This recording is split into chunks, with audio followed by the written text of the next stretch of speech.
जय हिंद दोस्तों, स्वागत है आप सबका आपके अपने चैनल पे, जहाँ पे हम इंग्लिश की सीरीज़ में बहुत सारे ग्रामर के टॉपिक्स कवर कर रहे हैं। जहाँ पे हमने मॉडल वर्ब्स और टेंस और active voice, passive voice, do as directed, fill ups, बहुत सारी चीज़ें पढ़ी हैं और बहुत सारी चीज़ें आपको हमने एग्ज़ाम के लिए बताई हैं।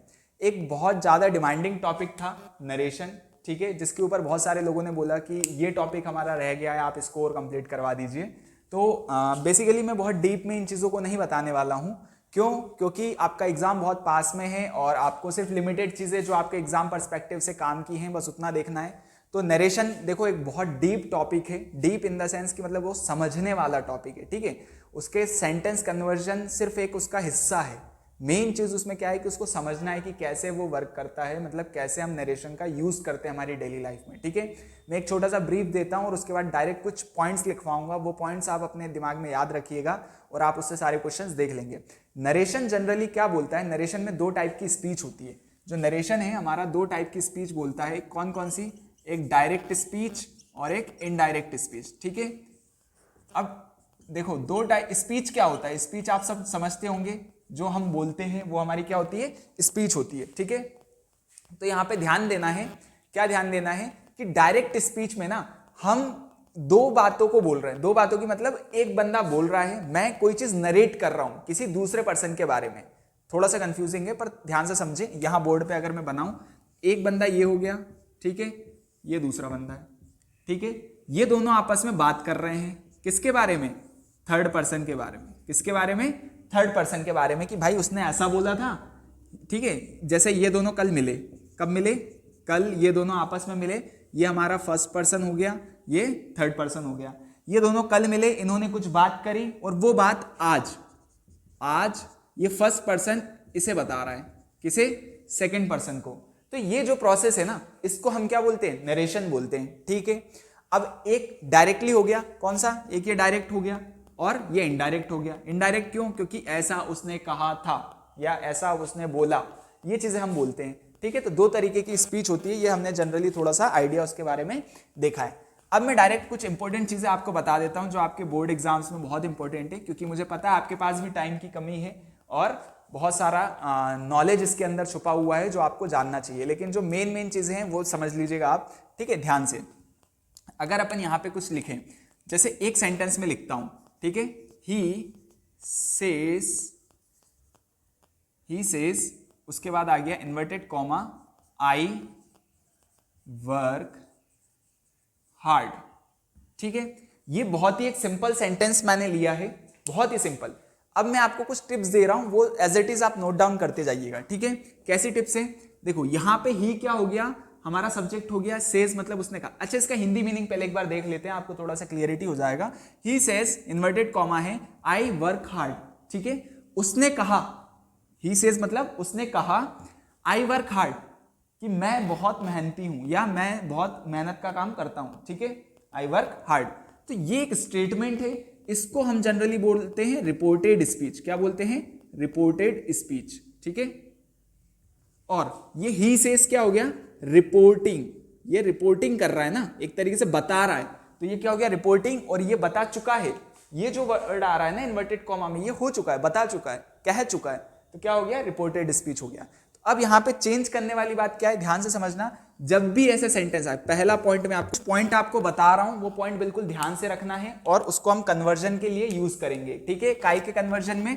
जब आप डायरेक्ट से इनडायरेक्ट की तरफ जाएंगे। यही क्वेश्चन आता है पेपर में कि डायरेक्ट स्पीच दी हुई है, ये डायरेक्ट है, इसको आप काय में कन्वर्ट करोगे? इनडायरेक्ट में कन्वर्ट करना है, ठीक है। तो ध्यान से समझना, जब भी आपको यहाँ पे सेज दिया है, क्या दिया हुआ है? सेज दिया हुआ है, ठीक है। इसको अपन पहला पॉइंट नाम दे देते हैं। जब भी आपको सेज दिया हुआ है और उसके बाद कोई ऑब्जेक्ट नहीं है, जैसे कि ही सेज, उसने कहा, किससे कहा ये नहीं पता ना, कोई थर्ड पर्सन आपको पता है कि यहाँ पे कि मुझसे कहा, उससे कहा? नहीं। जब आपको यहाँ पे कोई ऑब्जेक्ट नहीं पता है तो ये सेज क्या हो जाएगा? सिर्फ काय में चेंज हो जाएगा, सेज में ही रहेगा, कोई चेंज नहीं आएगा, ठीक है। इसके बाद कोई ऑब्जेक्ट नहीं है तो यहाँ पे भी कोई चेंज नहीं आएगा, ठीक है। दूसरा पॉइंट आपको याद रखना है कि अगर सेज के बाद, जैसे कि अभी अपन एग्जांपल लेंगे आगे, सेज के बाद टू करके कुछ ऑब्जेक्ट आ रहा है, क्या आ रहा है? Says to me, says to him, says to I, कुछ भी आ रहा है, ठीक है। सेज के बाद क्या आ रहा है? ऑब्जेक्ट आ रहा है, तो वहां पे सेज टू काई में चेंज हो जाएगा, टेल्स में चेंज हो जाएगा। क्या हो जाएगा? टेल्स में चेंज हो जाएगा। और इसके बाद टू का यूज नहीं होगा, टू का यूज नहीं होगा, ये ध्यान रखना, ठीक है। टू का यूज नहीं होगा, ये दो चीजें याद रखना। सेज के बाद अगर कोई ऑब्जेक्ट नहीं है तो सिर्फ सेज ही रहेगा, और सेज के बाद टू है, मतलब सेज टू ऑब्जेक्ट है साथ में, तो फिर वहां पे क्या हो जाएगा, टेल्स हो जाएगा, और वहां पे कोई भी ऑब्जेक्ट नहीं रहेगा, मतलब सॉरी टू का यूज नहीं होगा, ये चीज याद रखना। जैसे टेल्स टू, टोल्ड टू, कुछ नहीं होगा, ठीक है। तो ये चीजें हो गई है, अभी आप इसको नोट डाउन कर लीजिएगा और मैं इसका आंसर लिखता हूं और भी चीजें अपन क्लियर करते हैं अनदर एग्जांपल से, ठीक है। दो आउटपुट यहां से निकले, थर्ड आउटपुट एक और आएगा जो कि आपको ध्यान से लिख लेना है। पहले ध्यान देखो, अब जब हम इसका कन्वर्जन करेंगे, क्या करेंगे, जब हम इसका कन्वर्जन करेंगे तो क्या आएगा, ध्यान से देखना। मैं इसको इनडायरेक्ट में लिख रहा हूं तो आ जाएगा ही, देखो ही आ गया है। सेज, सेज के बाद कोई ऑब्जेक्ट है क्या, नहीं, तो हम सेज को कैसे रखे रहने देंगे, सेज में ही रहेगा, कोई चेंजेस नहीं आएगा, ही सेज। अब देखो ये जो इन्वर्टेड कॉमा है ना, इन्वर्टेड कॉमा, ये हमारा थर्ड पॉइंट है। कौन सा है, थर्ड पॉइंट, मैं यहां पे लिख देता हूं, ठीक है। इन्वर्टेड कॉमा हटेगा तो क्या आएगा, दैट आएगा, क्या आएगा, दैट, ठीक है। उसकी जगह पे क्या यूज करेंगे हम, दैट। ये थर्ड पॉइंट है, थर्ड आउटकम है एक तरीके से। तो क्या हो गया, ही सेज दैट, क्या आ जाएगा, दैट। क्यों, क्योंकि ही सेज के बाद inverted comma, he says that. अब कोई कॉमा वगैरह कुछ नहीं आएगा, ना टू आएगा, देखो हमने टू लिखा क्या, नहीं लिखा। तो ये तीन चीजें अभी तक आपको ध्यान रखना है, बाकी जैसा है वैसा ही रहेगा, ठीक है। बाकी जैसा है वैसा का मतलब मेरा ये है कि आई जो है वो बस चेंज होगा, क्या चेंज होगा, आई चेंज होगा। क्यों हुआ भाई ऐसा, जब आप इसका थोड़ा प्रैक्टिकल एग्जांपल लोगे तो ये क्या हो जाएगा, आई की जगह ही में कन्वर्ट हो जाएगा। ही क्यों, क्योंकि हमारा फर्स्ट सब्जेक्ट क्या है, ही है, तो उसी के हिसाब से ही says that he works hard. ये आपका क्या हो गया, इनडायरेक्ट स्पीच हो गया। कौन सी स्पीच हो गई है, indirect. He says I work hard, ये बोला उसने कहा कि मैं मेहनत से काम करता हूं। ये इनडायरेक्ट में क्या हो गया, he says that he works hard, उसने कहा था कि वो बहुत मेहनत से काम कर रहा है, वो बहुत, मतलब वह क्या हो गया, ही आ गया है, ठीक है। तो थोड़ा सा डीप टॉपिक है, आप समझ सकते हैं उस चीजों को, लेकिन क्या कन्वर्ट करना है वो मैंने आपको बता दिया, तीन आउटकम निकले हैं, ठीक है। अब उसके बाद आगे की चीज आती है जो हमारा सेड टू टोल्ड वाले जो एग्जांपल होते हैं, एक एग्जांपल अपन उसका लेते हैं, ठीक है, ताकि आपको ज्यादा और कंसेप्ट्स क्लियर हो जाए। तीन आउटकम आप याद रखेंगे तो मेजोरिटी चीज यहां से कवर हो जाएगी, ठीक है। ऑब्जेक्ट का ध्यान रखें, सेज के बाद ऑब्जेक्ट हो तो आपको क्या लगाना है, टू लगाना है, ना हो तो नहीं लगाना है, ठीक है। जैसे कि मैं एक और एग्जांपल ले रहा हूं, ही सेड, अब क्या हो गया, ही सेड, ठीक है, to me, he said to me. उसके बाद क्या हो जाएगा, यू वर्क हार्ड। मैं एक ही एग्जांपल से सारी चीजें समझाने की कोशिश कर रहा हूं, ठीक है, आप ध्यान से देखेंगे। ही सेड, अब क्या हो गया, सेज नहीं है, सेड आ गया टू मी।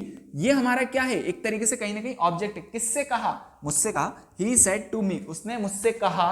आगे क्या बोला, इन्वर्टेड कॉमा में, ये रिपोर्टेड स्पीच हो जाएगी, क्या हो जाएगी, reported speech. You work hard, कि तुम बहुत मेहनती हो, ठीक है। अब एक तरीके से दो ही पर्सन की यहाँ पे बात हो रही है, क्या हो रहा है, दो ही। ही सेड टू मी, उसने मुझसे कहा कि तुम बहुत मेहनती आदमी हो, ठीक है। तो जब इसका कन्वर्जन करेंगे तो किन बातों का ध्यान रखना है, पहला तो हमने देखा सेड टू काई में कन्वर्ट हो जाएगा, टोल्ड में, तो ही का ही रहेगा। सेड टू, सेड के बाद टू है तो यहाँ क्या हो जाएगा, टोल्ड, क्या हो जाएगा, टोल्ड हो जाएगा, ठीक है। ही सेड टू मी, तो ही टोल्ड मी, ठीक है, ही टोल्ड मी, ये इतना ही रहेगा। इन्वर्टेड कॉमा हटेगा तो क्या आएगा भाई, दैट आ जाएगा, इतना हमने पढ़ रखा है, ही टोल्ड मी दैट। अब यहां एक और आउटपुट निकलता है जो आपको याद रखना है, ठीक है, ध्यान से सुनना। ये जो यू है ना, ये जो यू है, ये हमेशा किसके हिसाब से चेंज होगा, उसके जस्ट बाजू वाले सब्जेक्ट की तरफ से, जो प्रीसीडिंग सब्जेक्ट होगा ना उसके हिसाब से। जैसे यू है और इधर मी है, मी किसका ऑब्जेक्टिव केस है, आई का ऑब्जेक्टिव केस है, ठीक है। आई, मी, माई, ये सब एक ही फैमिलीज के हैं, ठीक है। तो मी काय से रिलेट कर रहा है, आई से, तो यहां पे क्या आ जाएगा, आई आ जाएगा, ठीक है। यू काय में कन्वर्ट हो गया आई में। He told me that I work hard, that I work hard, और बाकी चीजें हमने चेंज नहीं करी क्योंकि होती भी नहीं है। तो इस तरीके से आपको याद रखना है, ठीक है। He told me that I work hard, ये फोर्थ पॉइंट हमारा निकल के आया। आप इसको फोर्थ पॉइंट हाईलाइट कर ले, मैं अलग से नहीं लिखवा रहा हूं, आप अभी देख लीजिए, ठीक है, कि यू किससे चेंज होगा, उसके प्रीसीडिंग सब्जेक्ट के हिसाब से या ऑब्जेक्ट के हिसाब से वो चेंज होगा। ये हमारा फोर्थ पॉइंट है, ठीक है। चलिए, क्लियर आ रहा है यहां से एग्जाम्पल। एक आध एग्जाम्पल और अपन लेते हैं जिससे और भी चीजें क्लियर हो जाएंगी आपकी, ठीक है। 4 पॉइंट आप ध्यान में रखेंगे। 2-3 पॉइंट और जो होते हैं जो जनरली क्वेश्चंस पूछे जाते हैं वो क्या है, ठीक है। फॉर एग्जाम्पल अपन ने सेज टू कर लिया, सेज कर लिया और सेट टू कर लिया। सेट के बाद अगर टू नहीं है, ऑब्जेक्ट नहीं है, ठीक है, तो भी आपको क्या करना है, चेंज नहीं करना है, सेट सेड में ही रहेगा। एक और याद रखिएगा, यूनिवर्सल ट्रूथ अगर, अब ये 5th पॉइंट है, ठीक है, 5th पॉइंट, अब मैं कुछ पॉइंट ही लिखवा देता हूं। यूनिवर्सल ट्रूथ है, यूनिवर्सल ट्रूथ क्या होता है, कुछ ऐसी बात जो फिक्स है, जो चेंज नहीं हो रही है, जो कहने से पहले भी वैसी थी, कहने के बाद भी वैसी है, तो उसमें ज्यादा चेंजेस नहीं आते हैं। जैसे फॉर एग्जाम्पल अगर अपन लें, जैसे कि ही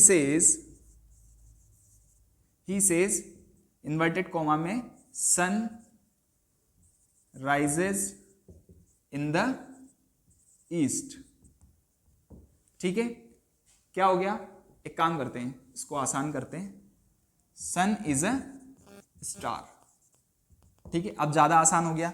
ही says sun is a star, ठीक है। पहली बात तो हमने देखा यहाँ पे कोई ऑब्जेक्ट नहीं है, दूसरी बात हमने देखा कि ये एक कैसा है, यूनिवर्सल ट्रूथ है, तो यहाँ पे ज्यादा कुछ चेंज नहीं होगा। यहाँ पे इसका इनडायरेक्ट भी क्या बनेगा, ही सेज, क्योंकि सेज का सेज ही रहेगा अगर कोई ऑब्जेक्ट नहीं है, इन्वर्टेड हटेगा तो दैट आ जाएगा। He says that sun is a star, ठीक है, और कुछ भी चेंज नहीं हुआ। तो यूनिवर्सल ट्रूथ में ज्यादा चीजें चेंजेस नहीं होती हैं, ज्यादा क्वेश्चंस भी नहीं बनते, पर मैंने आपको बता दिया जनरल टॉपिक के, ठीक है। इसके बाद 5th पॉइंट हो गया हमारा। अब एक टाइप का और क्वेश्चन आपका नरेशन में आता है, ठीक है, जो कि क्या होता है, पूछने के हिसाब से होता है, जैसे कि जो इंटरोगेटिव सेंटेंसेस होते हैं ना, उनके हिसाब से बनता है। फॉर एग्जाम्पल कि अगर अपन एक एग्जाम्पल लें तो उसमें क्या बन जाएगा, ध्यान से सुनना एक चीज, कि अगर हम कोई भी क्वेश्चन कर रहे हैं किसी सेंटेंस में, तो वहां पे क्या हो जाएगा, जैसे कि एग्जाम्पल मैं ले लूं, ठीक है, ही सेड टू मी, क्या एग्जाम्पल ले लिया मैंने, ही सेड टू मी, ये तो जनरल है। उसके बाद इन्वर्टेड कॉमा आ गया, ठीक है। अब जो बात आनी है ना, वो ध्यान से सुनना, are you coming, are you coming, ठीक है, और क्वेश्चन मार्क आएगा, ठीक है। ये जो सेंटेंस हो गया है, ये कैसा हो गया, अब यहाँ का इंटेरोगेटिव हो गया, कैसा हो गया, इंटेरोगेटिव। ध्यान से देखोगे, ही सेड टू मी, उसने मुझसे कहा कि आर यू कमिंग, क्या तुम आ रहे हो, वो मुझसे पूछ रहा है, क्या कर रहा है, पूछ रहा है। तो यहाँ पे जब हम कन्वर्ट करेंगे ना, तो ये सेड टू का टोल्ड टू में नहीं होगा, यहाँ पे जनरली सेंटेंस के अकॉर्डिंग जाया जाएगा, किसके अकॉर्डिंग, रिपोर्टेड स्पीच के अकॉर्डिंग, रिपोर्टेड स्पीच के अकॉर्डिंग। ये कैसा है, क्वेश्चन पूछ रहा है, तो यहाँ पे जब आप कन्वर्ट करोगे तो क्या बनेगा, ही आस्क्ड मी, क्या बनेगा, ही, ध्यान से देखना, ही, अब सेट, देखो यहाँ क्या कर रहा है, पूछ रहा है ना, तो पूछने को अपन इंग्लिश में क्या बोलते हैं, आस्क्ड बोलते हैं। ही आस्क्ड मी, ये सेट टू काई में कन्वर्ट हो गया, एक तरीके से देखा जाए तो ये सेट टू काई में कन्वर्ट हो गया, आस्क्ड में कन्वर्ट हो गया, ठीक है। उसके बाद सिंपल सी कहानी, इन्वर्टेड कॉमा हटा तो क्या आएगा, दैट आएगा, इन्वर्टेड कॉमा हटा तो क्या आएगा, दैट आएगा। अब इसके बाद आपको क्या लिखना है, दैट भी आ सकता है, और एक और चीज अपन देखो, अभी याद आया एकदम से तो बता सकता हूं, दैट के साथ साथ हम यहाँ पे क्या यूज कर सकते हैं, वेदर। क्यों यूज किया है, जो ज्यादातर यूज किया जाता है वो दैट की जगह क्या होगा, वेदर। ऐसा इसलिए यहाँ पे क्योंकि ये इंटरोगेटिव सेंटेंस है, क्या है, इंटरोगेटिव सेंटेंस है, तो यहाँ पे क्या हो जाएगा, वेदर। और अभी अभी मैंने बोला यू किसके हिसाब से कन्वर्ट होगा, उसके प्रीसीडिंग सब्जेक्ट के हिसाब से, तो यू का प्रीसीडिंग सब्जेक्ट क्या है, मी का कन्वर्जन क्या होगा, यू फिर आई में कन्वर्ट हो जाएगा, वेदर आई वॉज कमिंग, ठीक है। ये आपका सेंटेंस यहाँ पे फुलफिल हो जाएगा, क्लियर है, वेदर आई वॉज कमिंग। अब आप यहाँ पे ध्यान से देखेंगे तो मैंने क्या बोला, ही है, सेड टू काई में कन्वर्ट हो गया, आस्क्ड में, क्योंकि इंटेरोगेटिव क्वेश्चन था तो हमने पूछा है, पूछ लिया। अगर आप कोई चीज सजेस्ट करते हैं तो सेड टू सजेशन में कन्वर्ट हो जाता है, he suggested me, he ordered me, he requested to me, sorry he requested me, ठीक है। इस तरीके से ये कन्वर्ट होगा, और किसके बेसिस पे होगा, रिपोर्टेड स्पीच के बेसिस पे, ठीक है। तो ये ध्यान रखना है। अभी जो चीजें हैं सिर्फ आप ध्यान रखो, बहुत ज्यादा डीप में मत जाओ कि ये क्यों हो रहा है, क्योंकि आगे चल के इसको मैं एक्सप्लेन करने वाला हूँ बहुत अच्छे लेवल पे, 2-3 लेक्चर लगेंगे इसको एक्सप्लेन करने में। पर अभी आप इतना ही ध्यान दें, क्योंकि आपके बोर्ड एग्जाम्स में 1 या 2 क्वेश्चंस आते हैं जो इन 4-5 चीजों के जो आउटकम मैंने दिए हैं इनसे हो जाएगा। मैंने और क्या क्या बोला है, ध्यान से सुने, कि अगर आप कुछ चीज पूछ रहे हो, ये तो क्या हो गया, पूछने वाला क्वेश्चन हो गया, ठीक है, आस्क कर रहे हो, ठीक है, ये हो जाएगा। अगर आप ऑर्डर दे रहे हो, क्या कर रहे हो, कोई सेंटेंस में ऑर्डर दे रहे हो, ठीक है, you can go now, for example यहाँ होता है he said to me you can go now, ठीक है। तो अब मैंने ऑर्डर दे दिया ना, तो वहां पे सेड टू काई में कन्वर्ट हो जाएगा, सेड टू ऑर्डर्ड में कन्वर्ट हो जाएगा। ठीक है, ऑर्डर्ड में हो सकता है, रिक्वेस्ट, अगर मैं कोई रिक्वेस्ट कर रहा हूं तो रिक्वेस्ट में हो सकता है। ठीक है, और ऑर्डर्ड हो गया, रिक्वेस्ट हो गया, आस्क्ड हो गया, जनरली यही क्वेश्चंस बनते हैं। ठीक है, तो इस तरीके से आप कन्वर्जन कर सकते हैं नरेशन का। मैंने गिनती के 5 पॉइंट लिखवाए हैं या आपको समझाए हैं, आप उन चीज़ों का ध्यान रखेंगे तो आपको सारी चीज़ें क्लियर होंगी। पहला, चलो एक बार फटाफट से रैपिड रिवीजन कर लेते हैं। पहला हमने बोला कि अगर सेज के बाद ऑब्जेक्ट है, सेज टू मीट, सेज के साथ टू है, ऐसे याद रख लो, सेज के साथ अगर टू है तो काई में कन्वर्ट हो जाएगा, टेल्स में कन्वर्ट हो जाएगा। ठीक है, टेल्स के बाद टू नहीं आएगा। ठीक है, दूसरा हमने याद रखा कि सेज के बाद अगर टू नहीं है तो वो चेंज नहीं होगा, किस में रहेगा, सेज का सेज ही रह जाएगा। थर्ड चीज हमने देखी कि अगर सेड टू है तो किस में कन्वर्ट हो जाएगा, टोल्ड में, किस में होगा, टोल्ड में। ठीक है, टोल्ड हो जाएगा। अगर सेड के बाद टू नहीं है तो सेड का सेड रह जाएगा, टू है तो टोल्ड, नहीं है तो नहीं चेंज होगा। फोर्थ हमने देखा कि इन्वर्टेड कोमा हटेगा तो क्या आएगा, दैट आएगा, इन्वर्टेड कोमा हटेगा तो वहां पे दैट आएगा। ठीक है, फिफ्थ हमने देखा कि यूनिवर्सल ट्रूथ में ज्यादा कुछ चेंजेस नहीं होता है, मैक्सिमम टाइम वो क्या रहता है, सेम रहता है। ठीक है, सिक्स्थ हमने देखा अभी अगर कोई भी क्वेश्चन में कोई भी डायरेक्ट स्पीच में क्वेश्चन पूछा जा रहा है, ऑर्डर दिया जा रहा है या फिर रिक्वेस्ट की जा रही है तो वहां पे हम सेड टू को कैसे कन्वर्ट कर देंगे, ऑर्डर्ड, रिक्वेस्टेड और आस्क्ड, मतलब इस वर्ड में कन्वर्ट कर देंगे और बाकी सेंटेंस का जो चेंजेस रहेगा वो सेम रहेगा। ठीक है, और सिंपल सी एक और बात आपको जो डाउटफुल लग रही होगी कि यहाँ पे वॉज क्यों आया, यहाँ तो आर था, तो इसका कुछ एक प्रिंसिपल होता है कि जो नरेशन है वो हमेशा चेंजेस होते हैं टेंस के अकॉर्डिंग, मतलब कि प्रेजेंट पास्ट में होगा, पास्ट परफेक्ट में होगा। ठीक है, बस ये याद रखना, प्रेजेंट इंडेफिनिट तो पास्ट इंडेफिनिट, प्रेजेंट कंटिन्यूअस तो पास्ट कंटिन्यूअस, और पास्ट वाले जितने भी होंगे वो काय में हो जाएंगे, पास्ट परफेक्ट में कन्वर्ट हो जाएंगे। ठीक है, तो ये कुछ बेसिक्स थे। आशा करता हूं कि आपको सारी चीजें हेल्पफुल लगी होंगी, और अगर आपको इसके ऊपर कुछ क्वेश्चंस करने हैं तो आप मेरे को बता दीजिएगा, मैं 8-10 क्वेश्चन आपको इसके ऊपर प्रैक्टिस करवा दूंगा, जिससे आपके और भी कंसेप्ट्स जो हैं क्लियर हो जाएंगे। अभी तक के लिए आप इन चीज़ों से अपने आप को आगे बढ़ा सकते हो, रिवाइज कर सकते हो। मिलते हैं किसी नेक्स्ट वीडियो में, और अगर आपको वीडियो अच्छा लगा हो तो आप लाइक कर सकते हैं, शेयर कर सकते हो, चैनल को सब्सक्राइब जरूर कर दीजिए ताकि हम इस सीरीज को आगे कंटिन्यू कर पाएं। ठीक है, जय हिंद।